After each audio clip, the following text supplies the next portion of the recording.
बहुत ही प्यारे विद्यार्थियों, प्यार भरी सत श्री अकाल बेटे। एक बारी फिर जिंदगी का स्वागत करते हुए, इस खूबसूरत प्यारी जी जिंदगी का स्वागत करते हुए, स्वागत जिंदगी दे विच तुहाडा स्वागत है। कितना वधिया लगता है जदों असीं बार बार किसी चीज़ नूं वेलकम करते हैं। आपां वेलकम बेटे उसी चीज़ नूं करते हैं जिहड़ी साडी जिंदगी दे विच सब तो ज़्यादा कीमती हुंदी है।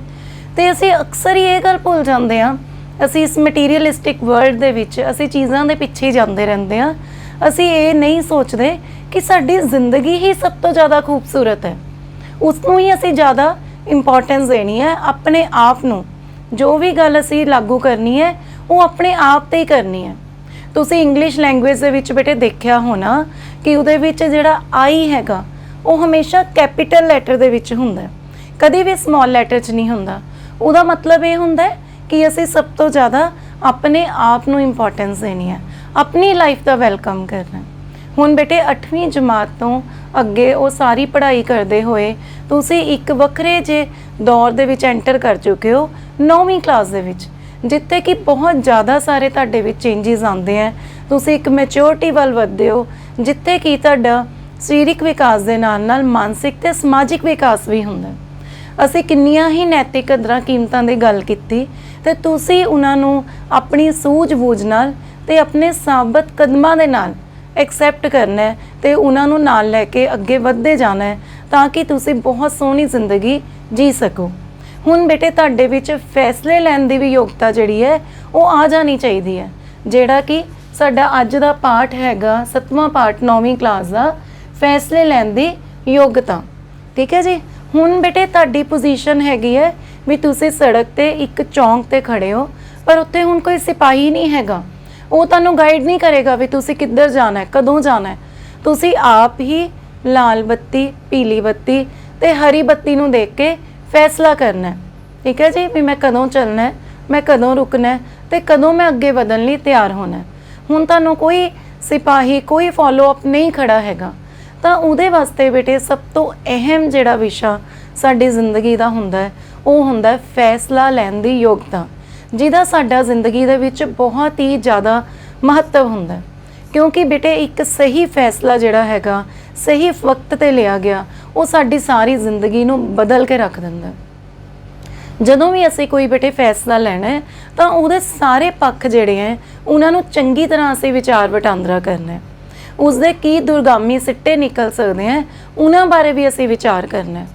जिहड़ी तुहाडी बेटे किशोर अवस्था हैगी है उहदे विच अक्सर ही असीं अपने पेरेंट्स दी घੱਟ सुनते हैं, अपने दोस्तां दी जिहड़ी अपने नाल कंपनी हैगी है उहदी ज़्यादा सुन के फैसले लैंदे हैं।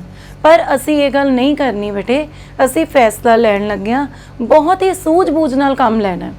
क्योंकि कोई भी फैसला होए जिंदगी का, असीं अगे कैरीयर की ऑप्ट करना है, तुहाडी लाइफ दे विच होर छोटे छोटे ते वड्डे जिन्ने भी फैसले हैगे हैं, अगर वो फैसले असीं सही ले ले तो इहदा मतलब असीं अपनी जिंदगी दे विच successful होवांगे।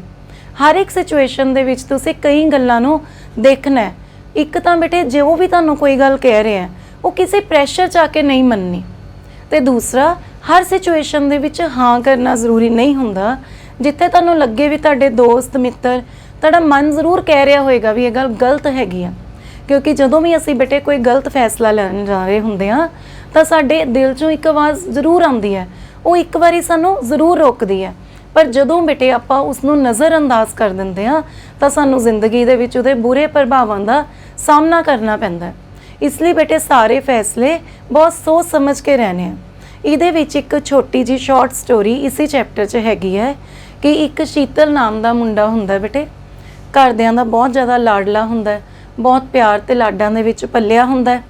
School they which class दे विच उहदे नाल दे जिहड़े मुंडे हैगे हैं उन्हां नूं सिगरेट पीण दी आदत हुंदी है। वो रोज़ ही सीरत नूं कहंदे हैं भी तूं भी सिगरेट पी, पर उहदे पेरेंट्स ने उन्होंने बहुत ज़्यादा चंगे माड़ियां गल्लां बारे समझाया हुंदा है तो रोज़ ही मना कर दिंदा है।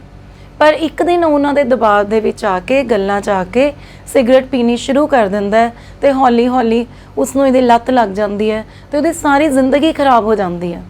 तो बेटे इस कहानी तो तुसी भी नसीहत लैनी है भी कोई भी जिंदगी का फैसला किसी प्रैशर च आके नहीं लैना, दबाव च आके नहीं लैना।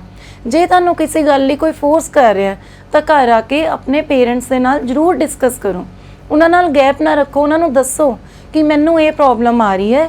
ਉਹ ਜ਼ਰੂਰ ਤੁਹਾਡੀ ਪ੍ਰੋਬਲਮ ਸੁਣਨਗੇ। ਦੂਸਰੀ ਗੱਲ ਇਸ ਦੇ ਵਿੱਚ ਇੱਕ ਹੋਰ ਹੈਗੀ ਹੈ ਕਿ ਬੇਟੇ ਸਾਨੂੰ ਆਪਣੀ ਲਾਈਫ ਦੇ ਵਿੱਚ ਆਪਾਂ ਹੁਣੀ ਗੱਲ ਕਰ ਰਹੇ ਹਾਂ ਵੀ ਚੰਗੇ ਮਾੜੇ ਪੱਖ ਜ਼ਰੂਰ ਦੇਖਣੇ ਆ, ਤੇ ਉਹਦੇ ਨਾਲ ਹੀ ਸਾਨੂੰ ਇਹ ਵੀ ਪਤਾ ਹੋਣਾ ਚਾਹੀਦਾ ਹੈ ਵੀ ਚੰਗੀਆਂ ਮਾੜੀਆਂ ਆਦਤਾਂ ਕਿਹੜੀਆਂ ਹੁੰਦੀਆਂ। ਜਿਸ ਤਰ੍ਹਾਂ ਸਵੇਰੇ ਰੋਜ਼ ਟਾਈਮ ਸਿਰ ਉੱਠਣਾ, ਸਕੂਲ ਟਾਈਮ ਸਿਰ ਪਹੁੰਚਣਾ, ਸਾਫ਼ ਵਰਦੀ ਪਾ ਕੇ ਜਾਣਾ, ਸਾਰਿਆਂ ਨੂੰ ਪਿਆਰ ਤੇ ਸਤਿਕਾਰ ਦੇ ਨਾਲ ਬੋਲਣਾ, ਕਿਸੇ ਨੂੰ ਗੁੱਸੇ ਵਿੱਚ ਨਾ ਬੋਲਣਾ, ਪੰਕਚੁਅਲ ਰਹਿਣਾ, ਬਾਹਰ ਦਾ ਫਾਸਟ ਫੂਡ ਨਾ ਖਾਣਾ, ਇਹ ਸਾਰੀਆਂ ਚੰਗੀਆਂ ਆਦਤਾਂ ਹੁੰਦੀਆਂ। ਇਹਦੇ ਉਲਟ ਗੁੱਸੇ ਵਿੱਚ ਰਹਿਣਾ, ਲੇਟ ਉੱਠਣਾ, ਗੰਦੇ ਕੱਪੜੇ ਪਾਣਾ, ਵੱਡਿਆਂ ਦਾ ਸਤਿਕਾਰ ਨਾ ਕਰਨਾ, ਛੋਟਿਆਂ ਨੂੰ ਪਿਆਰ ਨਾਲ ਨਾ ਬੋਲਣਾ, ਉਹ ਸਾਰੀਆਂ ਬੁਰੀਆਂ ਆਦਤਾਂ ਹੈਗੀਆਂ। ਤਾਂ ਸਾਨੂੰ ਬੈਠ ਕੇ ਇੱਕ ਇੰਟਰੋਸਪੈਕਸ਼ਨ ਵੀ ਕਰਨੀ ਪਏਗੀ, ਸਵੈ ਪੜਚੋਲ ਵੀ ਕਰਨੀ ਪਏਗੀ, ਸੈਲਫ ਰਿਅਲਾਈਜੇਸ਼ਨ ਵੀ ਕਰਨੀ ਪਏਗੀ ਕਿ ਕੀ ਮਾੜਾ ਹੈ ਤੇ ਕੀ ਚੰਗਾ ਹੈ, ਤਾਂ ਹੀ ਅਸੀਂ ਸਹੀ ਫੈਸਲੇ ਲੈ ਪਾਵਾਂਗੇ। ਉਸ ਤੋਂ ਬਾਅਦ ਇਹਦੇ ਵਿੱਚ ਹੀ ਬੇਟੇ ਵਿਸ਼ਾ ਹੈਗਾ ਵੀ ਆਪਣੀ ਲਗਨ ਨੂੰ ਸਹੀ ਦਿਸ਼ਾ ਦੇਣਾ। ਅਸੀਂ ਬੇਟੇ ਬਹੁਤ ਲਗਨ ਨਾਲ ਕੰਮ ਕਰ ਰਹੇ ਹਾਂ, ਪਰ ਜੇ ਸਾਡੀ ਦਿਸ਼ਾ ਸਹੀ ਨਹੀਂ ਹੋਏਗੀ ਤਾਂ ਅਸੀਂ ਆਪਣੀ ਮੰਜ਼ਿਲ ਦੇ ਵੱਲ ਨਹੀਂ ਪਹੁੰਚ ਪਾਵਾਂਗੇ। ਉਹ ਅਕਸਰ ਹੀ ਅਸੀਂ ਦੇਖਦੇ ਹਾਂ ਵੀ ਗਲਤ ਦਿਸ਼ਾ ਵੱਲ ਜਾਣ ਨਾਲ ਸਾਡਾ ਜਿਹੜਾ ਕੈਰੀਅਰ ਹੈਗਾ ਉਹ ਬਿਲਕੁਲ ਹੀ ਖਤਮ ਹੋ ਜਾਂਦਾ ਹੈ, ਕਿਉਂਕਿ ਸਾਨੂੰ ਫਿਕਸ ਹੀ ਨਹੀਂ ਹੁੰਦਾ। ਇਹਦੇ ਵਾਸਤੇ ਸਾਨੂੰ ਆਪਣਾ ਏਮ ਫਿਕਸ ਕਰਨਾ ਪਏਗਾ। ਜਦੋਂ ਸਾਡਾ ਏਮ ਫਿਕਸ ਹੋਏਗਾ ਤੇ ਅਸੀਂ ਸਹੀ ਦਿਸ਼ਾ ਵੱਲ ਜਾਵਾਂਗੇ ਤਾਂ ਅਸੀਂ ਬਹੁਤ ਜਲਦੀ ਹੀ ਆਪਣੇ ਮਕਸਦ ਵੱਲ ਪਹੁੰਚ ਜਾਵਾਂਗੇ। ਜਿਹੜੇ ਬੇਟੇ ਨੈਗੇਟਿਵ ਐਟੀਟਿਊਡਸ ਹੈ, ਨੈਗੇਟਿਵ ਬਿਹੇਵੀਅਰ ਹੈ ਜਾਂ ਨੈਗੇਟਿਵਿਟੀ ਟੋਟਲੀ ਹੈਗੀ ਹੈ, ਉਹਦੇ ਵਿੱਚ ਬਹੁਤ ਜ਼ਿਆਦਾ ਅਟਰੈਕਸ਼ਨ ਹੁੰਦੀ ਹੈ, ਉਹ ਬਹੁਤ ਜਲਦੀ ਆਪਣੇ ਵੱਲ ਤੁਹਾਨੂੰ ਖਿੱਚਦੀ ਹੈ। ਪਰ ਜਿਹੜੀਆਂ ਅਸੀਂ ਨੈਤਿਕ ਕਦਰਾਂ ਕੀਮਤਾਂ ਆਪਣੇ ਅੰਦਰ ਪਾਲਣੀਆਂ ਹੋਈਆਂ ਉਹ ਸਾਨੂੰ ਉੱਧਰ ਨਹੀਂ ਜਾਣ ਦੇਣਗੀਆਂ। ਅਸੀਂ ਉਹਨਾਂ ਦੀ ਜੜ ਹੀ ਮਜ਼ਬੂਤ ਕਰਨੀ ਹੈ, ਕਿਉਂਕਿ ਅਸੀਂ ਮਾੜੇ ਪਾਸੇ ਨਹੀਂ ਜਾਣਾ। ਅਸੀਂ ਆਪਣੀ ਦਿਸ਼ਾ ਨਿਸ਼ਚਿਤ ਕਰਨੀ ਹੈ, ਏਮ ਨਿਸ਼ਚਿਤ ਕਰਨਾ ਹੈ ਤੇ ਸਹੀ ਲਗਨ ਦੇ ਨਾਲ, ਬਹੁਤ ਮਿਹਨਤ ਦੇ ਨਾਲ ਅਸੀਂ ਆਪਣੀ ਜ਼ਿੰਦਗੀ ਵਿੱਚ ਸਹੀ ਦਿਸ਼ਾ ਵੱਲ ਵਧਣਾ ਹੈ, ਤਾਂ ਕਿ ਜੋ ਸਾਡਾ ਜ਼ਿੰਦਗੀ ਦਾ ਸਹੀ ਮਕਸਦ ਹੈਗਾ ਅਸੀਂ ਉਸ ਨੂੰ ਪ੍ਰਾਪਤ ਕਰ ਸਕੀਏ। ਜਦੋਂ ਬੇਟੇ ਤੁਸੀਂ ਆਪਣੇ ਏਮ ਨੂੰ ਪ੍ਰਾਪਤ ਕਰ ਲੈਂਦੇ ਹੋ ਤਾਂ ਬਹੁਤ ਜ਼ਿਆਦਾ ਆਨੰਦ ਦੀ ਅਵਸਥਾ ਹੁੰਦੀ ਹੈ। ਆਪਾਂ ਹੁਣੀ ਖੇਡਾਂ ਹੋ ਰਹੀਆਂ ਸੀ ਓਲੰਪਿਕ ਗੇਮਸ, ਉਹਦੇ ਵਿੱਚ ਦੇਖਿਆ ਵੀ ਜਿਨ੍ਹਾਂ ਪਲੇਅਰਸ ਨੇ ਮੈਡਲ ਜਿੱਤੇ, ਉੱਥੇ ਤੱਕ ਪਹੁੰਚੇ, ਤਾਂ ਕਿੰਨੀ ਹੀ ਖੁਸ਼ੀ ਸੀ ਉਹਨਾਂ ਦੇ ਅੰਦਰ। ਤਾਂ ਉਹ ਅਸਲੀ ਆਨੰਦ ਹੈ। ਤਾਂ ਆਪਾਂ ਵੀ ਬੇਟੇ ਇਸ ਤਰ੍ਹਾਂ ਹੀ ਮਿਹਨਤ ਕਰਦੇ ਹੋਏ, ਸਹੀ ਦਿਸ਼ਾ ਵੱਲ ਵਧਦੇ ਹੋਏ ਆਪਣੇ ਏਮ ਦੇ ਵੱਲ ਅੱਗੇ ਵਧਣਾ ਹੈ ਤੇ ਸਹੀ ਫੈਸਲੇ ਲੈਣੇ ਹੈ ਤੇ ਚੰਗੀਆਂ ਆਦਤਾਂ ਅਪਣਾਉਣੀਆਂ ਤੇ ਬੁਰੀਆਂ ਤੋਂ ਦੂਰ ਰਹਿਣਾ ਹੈ। ਤਾਂ ਅੱਜ ਦਾ ਲੈਕਚਰ ਬੇਟੇ ਇੰਨਾ ਹੀ। ਅਗਲੇ ਵਿਸ਼ੇ ਦੇ ਨਾਲ ਅਗਲੇ ਲੈਕਚਰ ਦੇ ਵਿੱਚ ਮਿਲਾਂਗੇ। ਤਦ ਤੱਕ ਆਪਣਾ ਧਿਆਨ ਰੱਖੋ। ਧੰਨਵਾਦ।